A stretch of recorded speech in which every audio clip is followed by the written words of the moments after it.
আজ বিকেলে নারী ক্রিকেট দল নিয়ে বিসিবির প্রেস কনফারেন্স হওয়ার কথা ছিল সোনারগাঁ হোটেলে।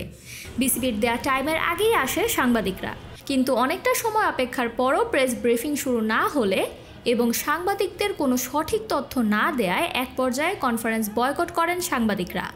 এ সময় অনেকেই ক্ষুব্ধ হয়ে যান। কনফারেন্সে উপস্থিত ছিলেন বিসিবির সভাপতি আমিনুল ইসলাম বুলবুল, ক্রীড়া উপদেষ্টা আসিফ মাহমুদ এবং সঙ্গীত শিল্পী ও বোর্ড পরিচালক আসিফ আকবর। নারী ক্রিকেট দল নিয়ে চলা আলোচনার জল যেন আরও ঘোলা হলো আজকের এই কনফারেন্সে।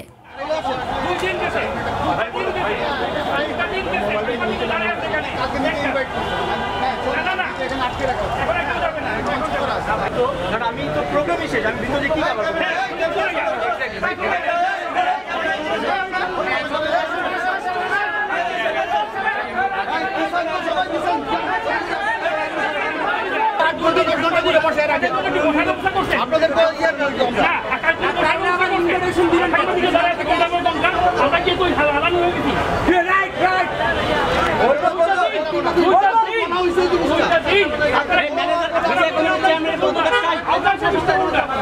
মিডিয়া কমিটির চেয়ারম্যানের দ্রুত পদত্যাগ করতে হবে।